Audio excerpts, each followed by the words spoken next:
It was not to kings or priests that he appeared first, but to a woman. While the men hid in fear, she walked alone through the tomb's darkness, carrying the scent of grief and the memory of love. And when the stone rolled away, when she heard her name spoken not by a god, but by a voice that recognized her soul, the first revelation of resurrection did not come as doctrine, it came as recognition. Mary. In that moment, the divine was no longer distant. It lived within her. For 4,000 years, the feminine had been silenced beneath the laws of men, painted as temptation, bound to obedience, stripped of her sacred knowing. Yet in that dawn, something ancient broke open. The first witness of the risen life was not the builder of churches, not the scribe of holy words, but the woman, the rejected, the faithful, the one who never turned away. In her eyes, the divine found its reflection again. What did he teach her in that silence before the world awoke? Not to worship him, but to remember herself. To remember that the soul of humanity is both masculine and feminine. That wholeness is born when the two no longer rule or serve one another, but recognize themselves as one. He did not raise his body to prove power over death. He rose to restore the lost image, the divine mother in every soul, the wisdom buried under centuries of fear. The churches would later rewrite this truth, turning her vision into heresy, her knowing into shame. They could not bear that the first revelation belonged to a woman. They could not face that resurrection began with the restoration of the feminine. Yet the symbol endures. At the tomb, the old world ends, and a new consciousness is born, one in which the soul is no longer divided against itself. What Jesus truly taught women after the resurrection was not submission, but sovereignty, not guilt, but remembrance. He called her name so that every woman would one day hear her own, and he revealed what men had forgotten, that the divine cannot rise in the world until it first rises in the feminine soul. Before the sun rose that morning, the world still slept in grief. The air was heavy, as if creation itself held its breath. In that hour, a woman walked alone toward a sealed tomb. I have often thought that every rebirth of the soul begins this way, with one solitary figure moving through darkness towards something that once seemed dead. She did not come seeking miracles. She came because love does not know how to abandon what it loves.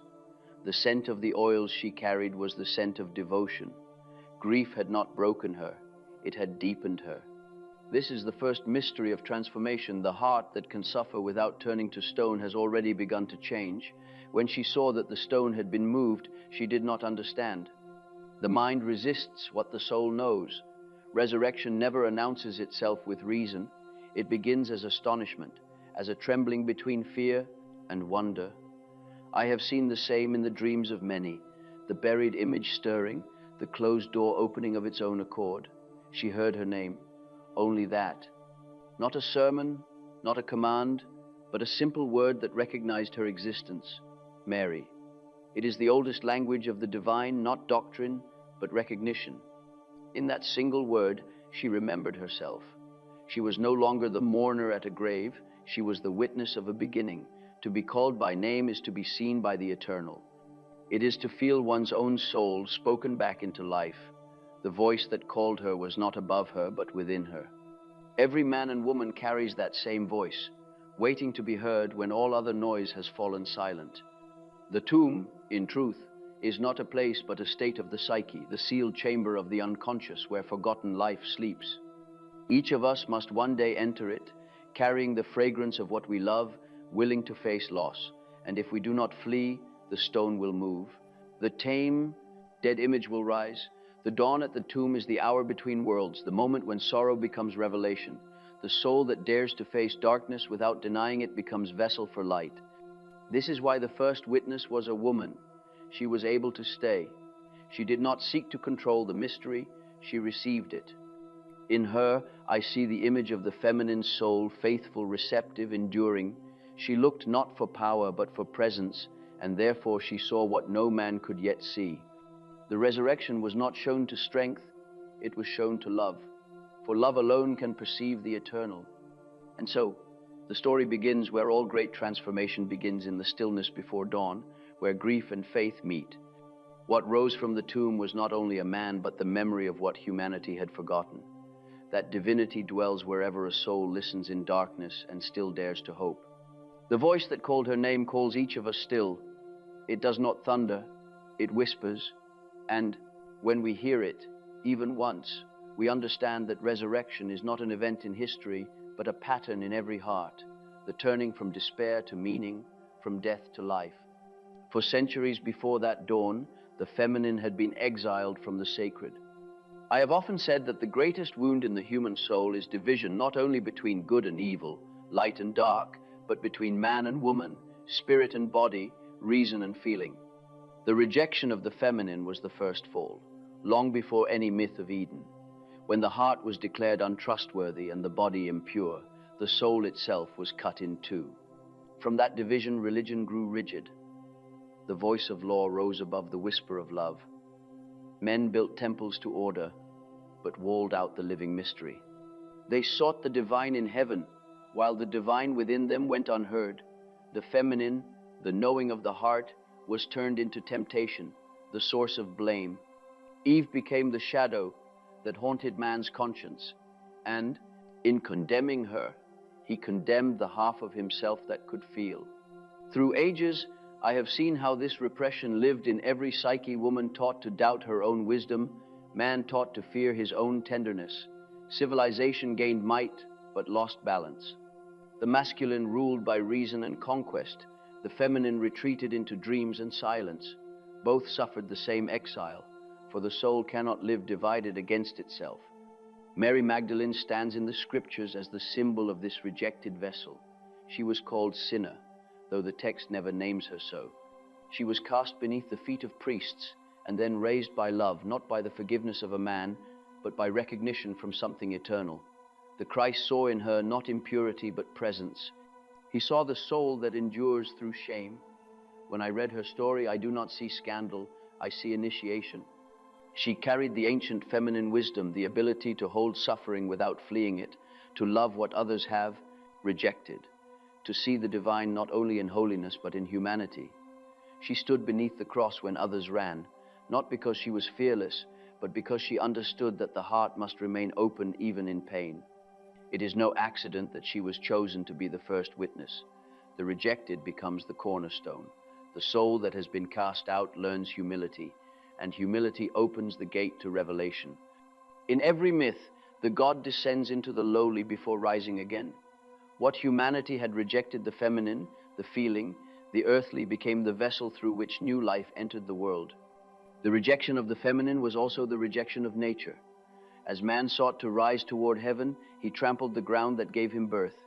He forgot that matter is mother, that the earth's body is sacred. And so, in time, he found himself surrounded by his own emptiness, powerful, but unrooted, knowledgeable, but without wisdom. The loss of the feminine is always followed by the loss of meaning. To reject the feminine in oneself is to reject the soul's depth. The man who does so becomes brittle, easily broken. The woman who does so becomes divided, living by borrowed rules. Both lose contact with the wellspring of life. In dreams, this appears as the barren land, the darkened moon, the well that has run dry. The psyche shows us what the world has forgotten, that renewal begins where we once turned away. Mary's restoration at the tomb is thus more than a story. It is the symbol of psychic reunion. In her recognition, the feminine returns to the divine drama, not as servant, but as equal. The Christ calls her by name, as the eternal calls to its reflection.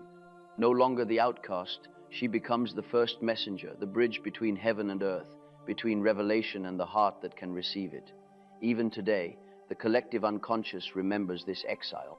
We see it in the endless war between intellect and feeling, between progress and compassion. We build and destroy, advance and despair. Yet beneath the noise, the same call continues, to restore the balance, to bring the rejected back into the circle of the whole. The resurrection story is the map of that restoration. The masculine principle, symbolized by Christ, descends into death and rises transformed. The feminine principle, embodied by Mary, witnesses, recognizes, and carries the message. The two are not separate acts but one. The divine awakens through the union of presence and perception, strength and tenderness, doing and being. What was rejected in myth reappears in dream. I have seen in countless women the memory of this buried knowledge, the knowing that does not argue, that feels truth without needing proof.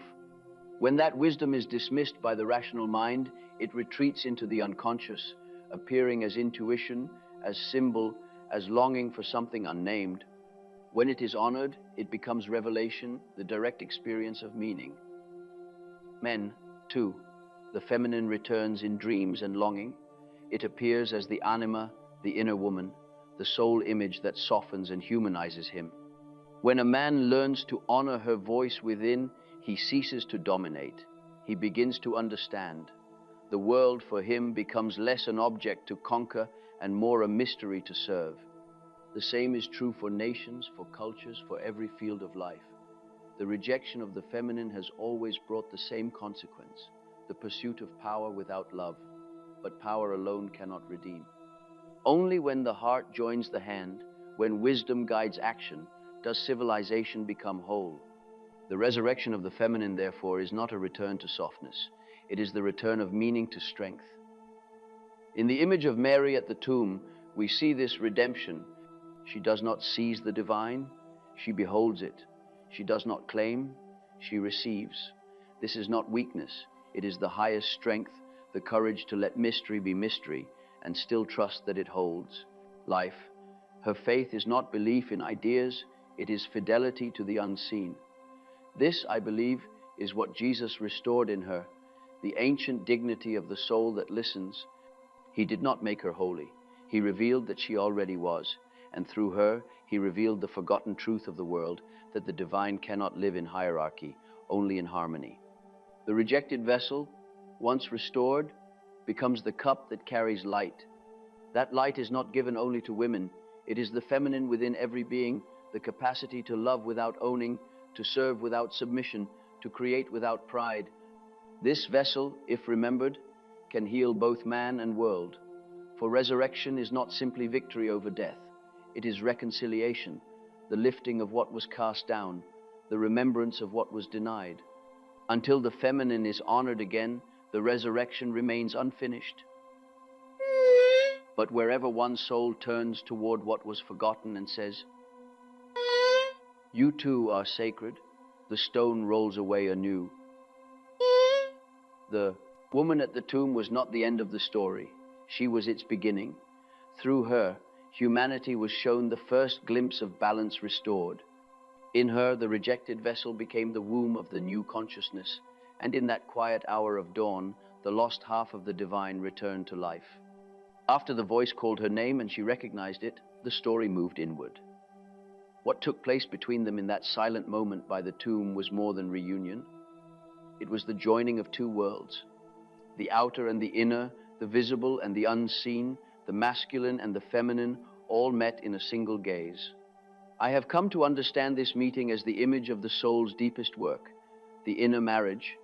For ages, humankind has lived divided between these principles. The masculine seeks clarity, order, word. The feminine seeks depth, feeling, being. They are not enemies, but complements. The divine, in its wholeness, requires both as day needs night, as seed needs soil. Yet history shows how easily the two become estranged. The masculine, fearing chaos, claims dominion. The feminine, deprived of voice, sinks into silence. This split within the collective mirrors the same division within each soul. Within man lives a hidden woman. I have called her the anima. She is his soul, his capacity to feel, to imagine, to connect. Within woman lives a hidden man, the animus, her power to discern, to act, to define. When these two remain strangers, the person is torn. One acts without feeling, the other feels without form. But when they meet and learn each other's language, a new life begins. This is the marriage that sanctifies consciousness. In Mary and the risen Christ, the psyche displays this union in living form. She, the image of the feeling soul, meets him, the image of spirit. Yet, note, it is she who recognizes first. The soul, not the intellect, perceives the divine before the mind can name it. When she turns toward him and says, "Rabboni," she does not utter a title of authority. She speaks the word of relationship teacher. Beloved, the one who awakens her knowing. It is no accident that the symbol of resurrection is not conquest, but meeting. He does not rise to thunder over the world. He rises to be recognized. She does not kneel in submission. She beholds. In their encounter, the opposites embrace without one destroying the other. The eternal masculine does not dominate the eternal feminine, it illumines her. The eternal feminine does not melt into the masculine, she completes it.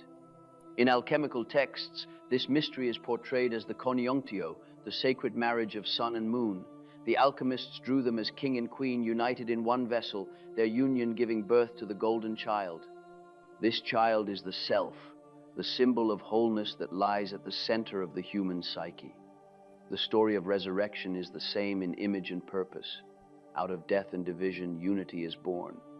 Every soul must experience this marriage. It cannot be taught by doctrines, it must be lived. The outer world is full of reflections of this work. Lovers quarrel and reconcile, light shifts into shadow, spring follows winter, all repeat the same rhythm. Separation and reunion, death and rebirth. The psyche, too, follows this rhythm. When one learns to hold opposites in the heart without breaking, the new consciousness is conceived. The union of masculine and feminine does not mean sameness, it means balance. The masculine, when healthy, gives direction to feeling. It protects the inner world from chaos. The feminine, when whole, softens power with compassion. It guards the soul from pride. When either rules alone, imbalance arises. Too much reason dries the spirit, too much emotion floods it. Together, they form the flow of living meaning. I have seen in many lives how the masculine principle often forgets its dependence on the feminine. It seeks progress without purpose, knowledge without wisdom. This is why civilization, brilliant as it is, suffers from emptiness. The feminine principle reminds us that not everything must be built. Some things must be tended, grown, allowed. When this principle returns to partnership with reason, humanity rediscovers grace. To unite the inner masculine and feminine is also to heal the war between body and soul. The body, long condemned as lower, is revealed as sacred vessel. The spirit, long imagined as distant, is found to dwell within flesh. The two are not enemies, but partners in incarnation. Christ rising in body and Mary seeing him in spirit symbolize the reconciliation of heaven and earth. The alchemist wrote that the sacred marriage begins in the nigredo, the blackening confusion, loss, and despair. Only in darkness do the opposites first meet. The old ego dies, and in its place something larger begins to breathe. This too is resurrection. It is not escape from death, but transformation through it. Out of decay grows the seed of new life. To understand this inwardly, one must imagine the soul as a house long divided. The upper rooms belong to reason, clean and bright. The lower ones to instinct, shadowed and damp. For centuries, the upper rooms despised the lower, calling them unholy. Yet down there, in that forbidden place, life waited wild, untamed, but pure. When love descends and order softens, a door opens between floors. The air flows, the house becomes one. The meeting of Jesus and Mary is the moment that door opens. The divine descends, the human rises. What was spiritual learns tenderness. What was earthly learns eternity. They do not merge into sameness, they gaze upon each other and recognize themselves. The self is born in that recognition, the knowing that the opposites are not enemies, but faces of one truth. I have often found this union reflected in dreams. A man dreams of a woman who leads him through darkness toward a hidden light. She is his soul guiding him home.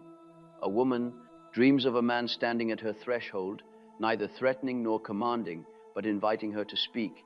He is her spirit seeking dialogue. These are not fantasies. They are the psyche's way of restoring balance. When we deny this union, we live half lives. The man who scorns his feminine side grows restless, brittle, tyrannical. He confuses aggression with strength. The woman who denies her masculine side becomes lost in longing, uncertain of her power. She confuses passivity with peace. Both, in truth, yearn for their other half, the missing rhythm that would make them whole. The task then is to court this inner counterpart, to listen for the voice that complements one's own. It may speak through dreams, through intuition, through sudden insight.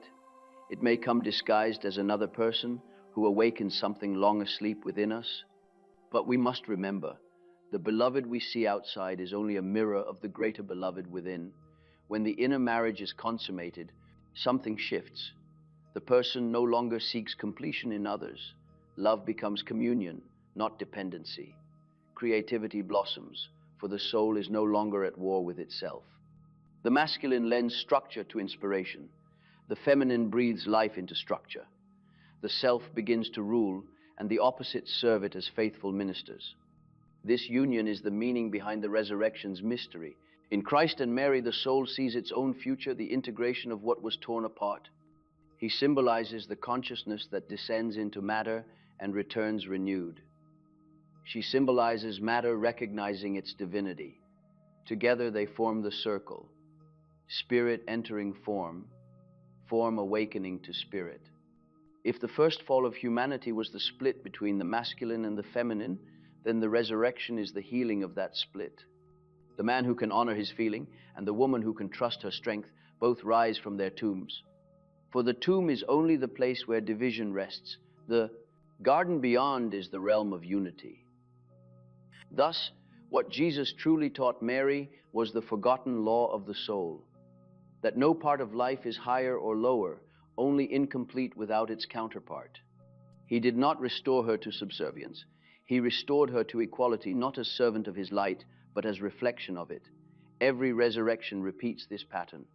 Whenever the mind learns to feel again, the feminine rises. Whenever feeling learns to think, the masculine descends. And when the two recognize each other as one life, the stone is rolled away once more. The inner marriage is not a single event. It is the rhythm of wholeness. It is what every heart seeks to be, both strong and soft, wise and kind, grounded and luminous. It is the fulfillment of the old command, to love the Lord with all one's heart and all one's mind, for in that union the soul becomes whole. So too the world will remain restless until it learns this same marriage. For as it is in the soul, so it is in the age. The masculine without the feminine drives progress without purpose, and the feminine without the masculine dreams without manifestation. The new humanity, born at the tomb, will know both wisdom joined with compassion, will join with love. This is the true resurrection, not escape from earth, but harmony within it. The divine rises when the opposites embrace. The eternal awakens where love and reason meet. The new creation begins wherever a man listens to his heart and a woman trusts her voice. In that harmony, the kingdom of heaven is not distant, it blooms in the soul itself. When she stood before the tomb, still blinded by tears, she did not know him. She mistook him for the gardener. It was only when he spoke her name that she saw.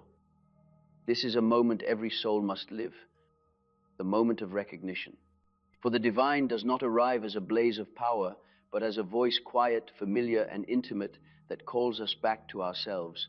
The call does not come from beyond the stars, nor from the mouths of priests. It rises from the depths of our own being. In dreams, it speaks through images. In silence, it whispers through intuition. It comes not to instruct, but to awaken. When we finally hear it, we realize that what we sought outside has always been within. The self, that timeless center, does not shout. It calls us by name. To be called by name means to be seen completely. The name is not a label, it is an essence. In that moment when she heard Mary, she felt the universe recognize her existence. No longer servant, sinner, or follower, she was soul, addressed directly by the source of life. The divine did not descend upon her as authority. It met her as reflection. It said, "You are what you seek." I have often witnessed this same recognition in the dreams of those who awaken to their inner life. They speak of meeting a figure radiant, strange, yet deeply known, who looks upon them with understanding. They feel both awe and tenderness, as if the stranger has been waiting for them since the beginning of time. This is the psyche's way of showing what theology once called revelation, the encounter with the living self. Many expect the voice of God to command, but the true voice does not command. It calls. It does not impose duty. It awakens remembrance. Its authority is love, not law. It asks only one thing, that we see ourselves as it sees us. To hear it is to realize that one has never been forsaken. Even in despair, the self keeps vigil. Recognition is always born of readiness. The voice has spoken since the beginning, but we do not hear it until we are emptied of all illusions of control. Mary could not hear it while she clung to the body of the past, while she wept for what had died. Only when she turned, when she stopped seeking the dead among the dead, could she hear the living word. So too, we find the divine not in what we have lost, but in what still breathes unseen within us. The call of the self is not for comfort. It comes to summon growth. It calls us out of the old garden of security into the wilderness of transformation. It says, "Do not hold on to me, for I have not yet ascended." In other words, do not cling to what I was, follow what I am becoming. This is the hardest command of love, to release the image of the beloved so that it may live anew within. Each time we hear that voice, we are asked to die to an old identity. The man who once defined himself by strength must admit weakness. The woman who built her life upon service must learn to receive. The ego resists. It clings to what is known. But the voice is patient. It calls again and again until we turn and answer. The tomb of habit opens and light enters. The call comes differently for each soul. For some, it is a sudden stillness amid chaos, a moment when time stops and everything ordinary becomes luminous. For others, it comes through pain, a loss, a betrayal, a failure that shatters the surface self.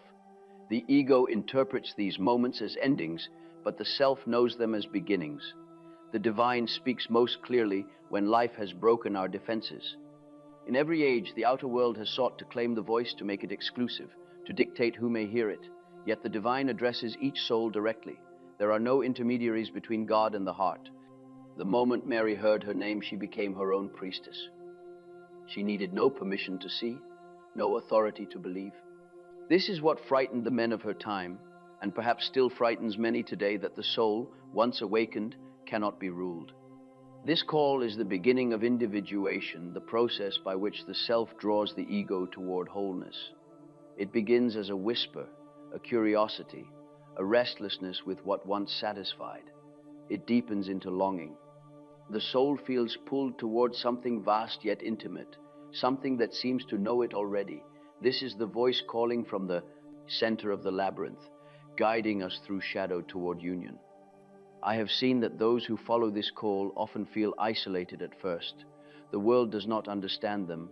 Their old life falls away. Like Mary, they walk between two realities, the old that has died and the new that has not yet taken form. But if they continue, if they trust the unseen, they begin to feel the companionship of the eternal.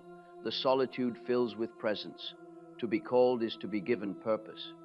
Not purpose in the worldly sense of success, but purpose as direction of soul. One begins to live as if led by an invisible hand, not compelled but guided.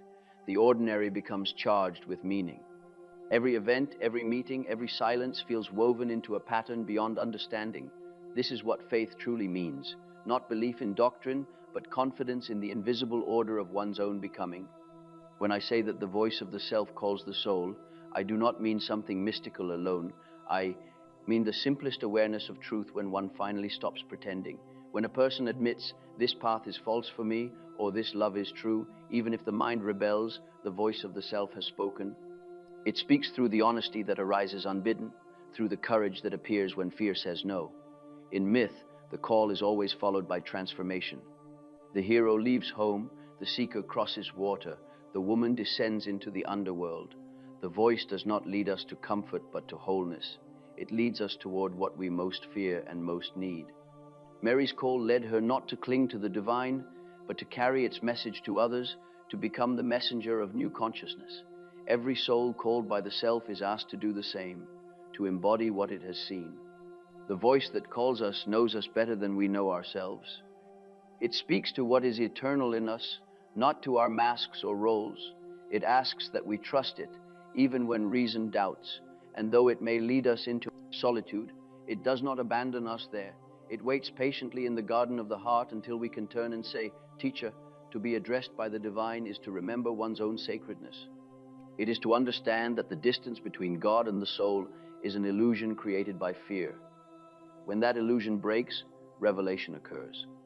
It does not announce itself with thunder, but with recognition, the simple knowledge that one is seen, known, and loved into being. I believe that this was the true teaching given to Mary in that dawn, that the divine speaks not through power, but through presence, not through command, but through intimacy. The voice did not tell her what to think. It reminded her what she was. And through her, it reminds us still that the greatest resurrection is the awakening of the soul to its own divinity. Each life is a continuation of that first morning. Each of us stands before a tomb that once held what we believed sacred. Each of us, in time, must turn when we hear our name. And when we do, we find that resurrection was never about a body leaving the grave, but about a soul remembering where it came from. The divine does not appear to reward belief. It appears to restore relationship. The voice that called Mary still speaks in every heart that listens. It says only this: "Do not seek me outside. I am here, and you have always been mine." What followed that dawn was not only a revelation, but also a forgetting. The living truth that spoke to one heart was soon surrounded by walls of interpretation. The simple recognition between soul and divine became a system, a hierarchy, a doctrine. The mystery that had awakened in silence was translated into law. I have observed that every revelation undergoes this fate. First, it is experience, then it becomes memory. Finally, it becomes institution. In the years after the resurrection, the story of that morning was reshaped by fear, fear of the feminine, fear of the unmediated soul, fear of the God who dwells within. Men who had hidden in shadow came forth to claim authority over the light. They spoke of keys and kingdoms, of rules and obedience, and soon forgot that the divine had chosen not them, but the woman at the tomb. Thus began the long burial of the living feminine under stone and scripture. The church, like all human institutions, was born from the human need for order. But order, when it fears freedom, becomes prison. The early followers sought to preserve the truth by containing it, as if the infinite could be kept in words. They replaced the living encounter with belief, and belief with command. I do not condemn them. I understand. The mind trembles before mystery. It seeks safety and certainty. But what is certain can no longer grow. When the sacred is forced into rigid form, its spirit seeps underground. The repressed always returns, though it may take centuries. I have called this the law of the unconscious. What is denied by the outer world descends into the inner one, where it lives on as dream, symbol, and longing. The wisdom buried beneath the church did not die. It became the whisper that moves through the soul of every seeker. That buried wisdom is feminine in nature. It speaks not through creeds, but through experience. It teaches not obedience, but relationship. It asks no worship, only awareness. The feminine does not command the soul to bow. It invites the soul to listen. Its temple is not of marble, but of imagination. Its scripture is written in symbols, not decrees. In the centuries that followed, this inner voice survived in hidden places, in the visions of mystics, in the songs of poets, in the quiet devotion of those who loved beyond dogma. I have read the words of such women: Hildegard, Julian, Teresa. In their writings burns the same fire that shone in Mary's eyes at the tomb. They were not rebels, they were rememberers. They carried the lost flame through the long night of the world's forgetfulness. But not only women carried it. Men, too, felt the absence of the inner feminine. Some sought her in secret alchemy, where the union of king and queen symbolized the healing of the divided soul. Others sought her in art, where the Madonna's face replaced the cold abstractions of theology. And some, like me, found her in dreams, the anima, the guide who leads man back to his own depths. The institutional church feared this inner knowing, for it could not be controlled. A soul that listens directly to the divine no longer requires permission to be whole. It becomes its own priest, its own altar, its own scripture. Yet this is precisely what the resurrection revealed, that the sacred is not property but presence. The divine does not dwell only in temples or texts. It dwells wherever consciousness opens to it. When Mary went to tell the disciples what she had seen, they did not believe her. Her testimony was dismissed as imagination. Thus began a pattern that would passivate. Repeat through the ages, woman as bearer of truth, man as gatekeeper of belief. In rejecting her vision, they rejected part of their own soul. The masculine without the feminine loses its lightness, its warmth, its capacity for love. It becomes mind without heart, law without life. I have long observed that the institutions of spirit often mirror the psychology of the men who build them. When the inner feminine is feared, the outer world becomes rigid, moralistic, and anxious. Authority grows louder because the inner voice has grown faint. Dogma replaces dialogue. Obedience replaces experience. The divine becomes distant, abstract, untouchable, an emperor enthroned in heaven rather than the breath within the heart. Yet symbols never die. What cannot be expressed consciously continues to live in image and ritual. The Eucharist, the candle, the water, the bread, all are remnants of the ancient feminine mysteries. The vessel that holds the wine, the womb that bears life, the veil that conceals and reveals, these are echoes of a time when the sacred was known as mother as well as father. Even buried wisdom continues to shine through its coverings. Dreams preserve what history forgets. In the dreams of countless people, I have seen the same images arise. The well in the desert, the woman robed in light, the voice that speaks from the dark. These are not fantasies. They are the psyche's remembrance of what was lost. Humanity's spiritual history is written in its collective unconscious, and there the feminine remains uncorrupted. It is not only religion that has buried her. Science, too, in its pursuit of knowledge without soul, continues the same exile. The modern world worships the measurable and mocks the mysterious. Yet even now, in the quiet lives of ordinary people, the old wisdom stirs. Every act of compassion, every moment of intuition, every dream that brings healing, these are her signs. The restoration of the feminine is not rebellion against the past. It is the fulfillment of what the past began. The Christ who rose was not sent to build a throne of men. He was sent to restore wholeness. He began this work in Mary, and it continues in every soul that listens instead of commands, that feels instead of fears, that creates instead of controls. One might ask, why did such wisdom have to be buried? Because humanity was not ready to live it. Consciousness evolves by opposites. The masculine principle had to dominate for a time so that reason and individuality could emerge. Yet now, the age of conquest has reached its end. The pendulum must swing back toward balance. The buried treasure must rise. Every civilization, when it grows old, begins to dream again of the mother. We see it in the renewal of art, in the return of care for nature, in the longing for wholeness that cannot be satisfied by machines or markets. The same psyche that buried the feminine now cries out for her return. The resurrection is not over. It continues in this collective awakening. The wisdom buried beneath the church is the same wisdom buried beneath each person's defenses. It waits behind the walls we built around our hearts. It waits beneath our cynicism, beneath our need to be right. It waits as silence waits beneath noise. And when we grow tired of noise, when belief no longer comforts, when the outer forms crack, we begin to hear her again, to rediscover that wisdom is not to reject faith, but to deepen it. It is to move from believing in God to experiencing the divine as living presence. The outer church was built of stone. The inner one is built of consciousness. And every soul that turns inward to listen is a stone in that living temple. Mary's vision was not the founding of a religion. It was the unveiling of this temple. The Christ she saw was not a man returning from death, but the self arising within the human soul, the eternal meeting, the temporal, the invisible becoming visible. The institutions may have forgotten, but the soul remembers.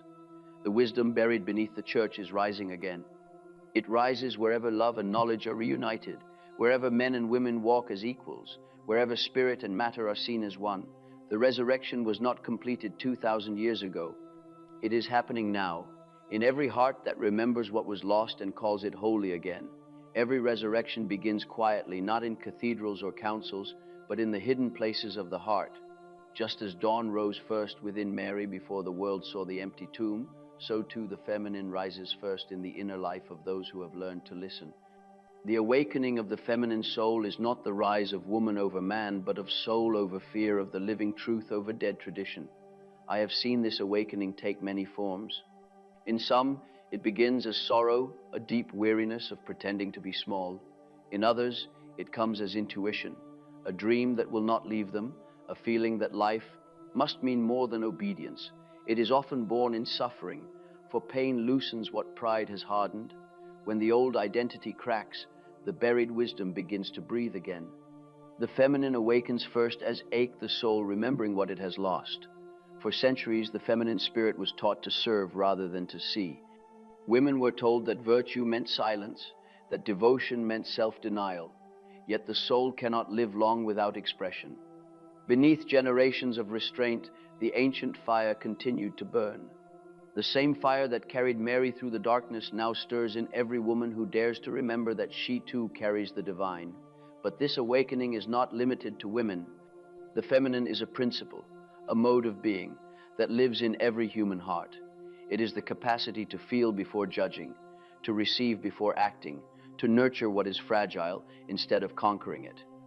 In men, it appears as gentleness breaking through pride, as tears long withheld, as the sudden compassion that silences anger. Whenever tenderness overcomes fear, the feminine is rising. I have said that the masculine seeks to know the world, while the feminine seeks to unite with it. The masculine divides in order to understand. The feminine joins in order to heal. Both are needed. Yet for too long, humanity has lived by separation, by conquest, by certainty, by mastery without love. The world now trembles under the weight of its imbalance. Its progress has outpaced its wisdom. Its intellect has outrun its soul. Only the return of the feminine can restore harmony. The awakening of the feminine begins in stillness. It does not shout or demand, it remembers. It remembers that life is not a ladder to climb, but a rhythm to join. It remembers that the sacred does not live in heaven alone, but in the earth, the body, the breath, the shared glance. The feminine does not seek to dominate, it seeks to relate. Its strength is its intimacy with life. I have observed that this awakening often begins when the outer systems of belief fail. A woman raised to obey realizes that obedience has not brought her peace. A man taught to suppress feeling finds that silence has made him hollow. In such moments, the soul revolts, not against authority, but against forgetfulness. It calls for authenticity. It demands the return of the heart. Dreams of water, of moonlight, of mothers and forgotten daughters. These are the signs of the feminine stirring in the depths. The psyche speaks through such images when the conscious mind can no longer carry the burden of denial. The water rises, the old boundaries crack, what was dry begins to flow again. The same symbol repeats through time, chaos returning not to destroy, but to renew. In every age, the awakening of the feminine has been met with fear. The ego mistrusts what it cannot control. Thus, when feeling returns, the mind seeks to explain it away. When love deepens, religion calls it heresy. When woman claims her own soul, the world names her dangerous. Yet danger to what? Only to illusion, only to the structures that mistake order for truth. The feminine does not destroy, she transforms. She takes what is dead and gives it life again. She weaves new meaning from the torn fabric of the past. Her wisdom is not linear but circular, the rhythm of breath, the cycle of moon, the turning of seasons. In her vision, endings and beginnings are one. She teaches that nothing is wasted, that even pain becomes soil for growth. This is why Mary remained at the tomb. She knew, as all awakened souls know, that nothing truly dies, it changes form. Love that passes through death becomes eternal. Suffering that is endured with awareness becomes understanding. This is the feminine mystery, transformation through feeling. Where the masculine seeks to overcome, the feminine seeks to redeem. When the feminine awakens in a person, they become gentler but not weaker, softer but not submissive. Their strength lies in inclusion, in the ability to hold contradiction without fleeing. They no longer divide the world into pure and impure, holy and profane. They see that everything has purpose, that all opposites serve one whole. This is not sentimentality, it is vision, the seeing of the soul. The world resists this vision because it dissolves boundaries that once seemed necessary. It asks the warrior to lay down his sword, the priest to question his own certainty, the thinker to listen to his heart. It asks woman to forgive the centuries that denied her and to rise without hatred. Such forgiveness is not weakness, it is the highest form of power, the power that creates rather than conquers. The return of the feminine will not come through rebellion, but through remembering. She will not overthrow, she will outlast. Every generation that dares to feel, every mother who teaches her child to listen, every artist who gives shape to tenderness, every man who loves without ownership, all participate in this awakening. The resurrection continues through them. The feminine brings humanity back into relationship with the earth. She reminds us that the soil we walk on is not inert matter, but living spirit. She calls us to treat creation not as resource, but as kin. In her eyes, there is no separation between the sacred and the natural. To care for the world is to care for the soul. The environmental crisis of our age is not only material, it is spiritual. The cry of the forgotten mother, calling her children home. And yet this awakening is not a return to the past. It is not nostalgia for ancient goddess worship or lost matriarchies. It is a new integration, a higher harmony, where masculine and feminine work together as equals. The age that is coming will not belong to one or the other, but to their union, the clear mind guided by the compassionate heart, the strength that serves life rather than dominates it. I believe the figure of Mary at the tomb was a prophecy of this age. She stood between death and life, between the old world and the new. In her, the soul remembered its forgotten half. She was the first to see the divine reborn, and she became its messenger. So too, every awakened soul becomes a messenger of the same truth, that the divine does not rise in glory, but in recognition. The feminine awakens wherever love endures beyond reason, wherever understanding triumphs over fear. She rises each time a voice once silenced begins to speak, each time someone chooses compassion over power, each time a person turns inward and hears that small, unbreakable word, beloved. This awakening is the true resurrection. The stone rolls away within, the heart breathes again, and the light that was buried beneath centuries of shame begins to shine through every face. It is happening now, quietly, in the lives of those who dare to live from the soul instead of the mask. And when enough souls awaken, when the inner feminine is restored to her rightful place beside the inner masculine, the world itself will change. The wars will cease to make sense. The old hierarchies will fall of their own emptiness. Life will no longer need to prove itself holy, because it will be seen as holy in its very being. This is what he taught her, and what she teaches still, that the divine cannot rise in the world until it rises first in the human heart. The resurrection was not an ending, but a beginning, the birth of a consciousness that knows no separation between God and soul, man and woman, heaven and earth. Every person who listens inwardly to the quiet wisdom that asks for gentleness over control, creation over conquest, love over fear, continues the work she began. The awakening of the feminine is the remembering of the soul. After the tomb, after the voice, after the awakening of the feminine soul, something vast began to move beneath the surface of history. It was not the founding of a religion, but the slow birth of a new kind of human being. The old consciousness, divided, fearful, ruled by hierarchy and power, began to tremble. What rose in its place was the realization that the divine does not rule from above, but lives within. This was the true meaning of resurrection, not the triumph of a man over death, but the transformation of human awareness itself. I have often said that humanity evolves not through inventions or wars, but through shifts in the soul. Every age brings a new vision of what it means to be alive. The ancient world lived in myth, the medieval in obedience, the modern in intellect. But a new world is coming, one born from the marriage of knowing and feeling, of masculine and feminine, of spirit and matter. It is what I call the birth of the self in collective form, the emergence of wholeness as the guiding image of humankind. This birth began at the tomb when the divine and the human recognized each other through the eyes of a woman. It continues whenever one soul sees another, not as object or role, but as mirror of the eternal. The new consciousness does not seek dominion, it seeks relation. It knows that everything, even pain, even darkness, belongs to the whole. In the old world, heaven and earth were enemies. The body was despised, pleasure condemned, nature feared.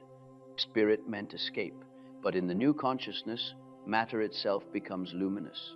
The divine is no longer a king in the sky, but the life pulsing in every cell, the light behind every face. The split between sacred and ordinary dissolves.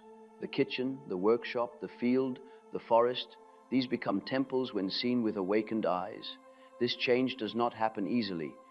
Birth is never gentle. Humanity resists transformation just as the individual resists self-knowledge. The new consciousness cannot be taught by force. It must be lived into being. It arises in those who have endured their own darkness, who have walked through their own tomb and come forth changed. It is not given from without, it flowers from within. The first sign of this new life is humility. The awakened soul no longer believes itself the master of creation. It sees itself as participant, as thread in the great tapestry of existence. Humility here does not mean weakness, but wonder, the recognition that life is infinitely larger than one's own will. From this humility grows compassion, for the soul that knows its own depth sees the depth in others. The second sign is unity of opposites. The old consciousness divides, the new reconciles. The mind and heart begin to move together, thoughts softened by love, feeling guided by wisdom. The masculine learns tenderness, the feminine learns power. Each becomes whole in the other's presence. This is the alchemy of the age to come, the transformation of conflict into complementarity. The third sign is creativity. When the soul is free from fear, it begins to create. Art, insight, love, healing. These are the natural fruits of an integrated life. The creative act is the echo of creation itself, the continuing work of resurrection. Each time a human being brings something beautiful into being, a work, a gesture, a moment of kindness, the new world expands a little further. The fourth sign is service. The awakened person no longer lives for ambition but for contribution. He or she sees the world not as a marketplace but as a living body. To heal one part is to heal the whole. Work becomes worship, relationship becomes ritual. To plant a tree, to feed a child, to speak truth, these simple acts carry the same sanctity once reserved for altars. But the final sign is faith, not in dogma, but in meaning itself. The new consciousness lives by trust in the invisible order. It knows that even when life appears chaotic, an unseen intelligence weaves through it. This trust is not blind optimism, it is participation in the deeper rhythm of being. It allows one to move through uncertainty with calm, through loss with gratitude, through death with reverence. I have seen glimpses of this new consciousness already. It shines in those who refuse to hate even when wounded. It speaks through those who seek understanding rather than victory. It breathes through those who, in silence, care for life in ways unseen, teachers, healers, dreamers, mothers of the spirit. These are the new apostles, though they do not preach. They live what the old age only believed. This rising awareness is not bound to any gender or creed. It transcends the boundaries that once divided sacred from secular, believer from unbeliever. The new humanity will speak many languages but share one heart, the heart that knows life as sacred in all its forms. It will look upon the stranger and see kin, upon the earth and see mother, upon the enemy and see shadow. The birth of this consciousness will change how we see death itself. We will no longer fear it as annihilation, but recognize it as transformation, the soul shedding one form to assume another. The resurrection revealed that life cannot be ended, only changed in appearance. The physical body dies, but the pattern of consciousness continues. Every death in the world is a seed for greater life. This understanding will heal our relationship with nature. No longer will humanity treat the earth as material to exploit. It will honor it as the outer body of the divine. The mountains will be seen as altars, the oceans as chalices, the forests as cathedrals. Humanity will learn that to destroy the earth is to crucify the divine anew, and to heal the earth is to participate in resurrection. The feminine will lead this transformation, not by power, but by presence. She will teach the world to feel again. She will remind civilization that progress without purpose is despair. In her rising, men will not lose their strength, but find their hearts again. women will not be chained to nurturing alone, but will embody wisdom in leadership, healing, and art. Together, they will form the two wings of one consciousness. The new consciousness will not abolish religion, but fulfill its promise. The outer forms will soften as inner experience deepens. Temples will stand not only in stone, but in soul. Faith will no longer depend on authority, but on awareness. Every person will become a priest of their own experience, every life a scripture, every moment an encounter with the eternal. I have often said that modern humanity suffers from loss of meaning. The gods of old have died, and science, though powerful, cannot replace them. But resurrection is the answer to this emptiness. The divine has not vanished, it has moved inward. The God image that once stood in heaven now awakens in the human soul. The age of external belief gives way to the age of inner knowing. This transition will not be without struggle. Whenever a new consciousness is born, the old defends itself with fury. We see this already: conflict, confusion, fragmentation. These are the labor pains of the collective soul. Yet what is being born cannot be stopped. Life itself seeks wholeness.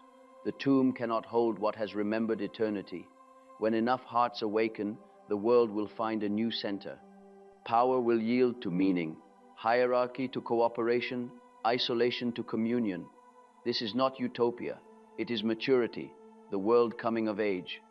The Christ image will no longer belong to one religion, but to the universal self within all. And Mary, who first recognized him, will be understood at last, not as sinner or saint, but as symbol of the soul that receives and gives birth to the divine. In that age, the feminine and the masculine will walk together again, not as ruler and servant, but as partners in creation. Knowledge will serve wisdom, and strength will protect tenderness. Humanity will remember that it was made in the image of wholeness, not of division. And the divine, long exiled to heaven, will dwell once more among us in thought, in touch, in the quiet knowing that all is one. This is the birth of the new consciousness, the resurrection not of a body but of balance. It is the end of separation and the beginning of participation. The tomb was never only his, it was ours, and its opening is our destiny. The work began with a woman called by name in a garden. It continues wherever a soul dares to turn toward its own voice and say, "Teacher." For in that recognition, heaven and earth are joined, the divine and the human embrace, and creation begins again. And this, I believe, was the secret teaching of that dawn, that resurrection was not a single miracle, but a pattern written into all existence. What Jesus taught Mary, and through her, the world, was not how to believe in him, but how to recognize the eternal in ourselves. When that recognition becomes common to all, when men and women alike hear their names spoken by the voice within, then the long exile will end. The feminine and the masculine will be reconciled, the old world will fall away, and the light that rose once in the garden will fill the earth. The resurrection was not the end of one life, but the beginning of every life that dares to awaken. The new consciousness has already begun.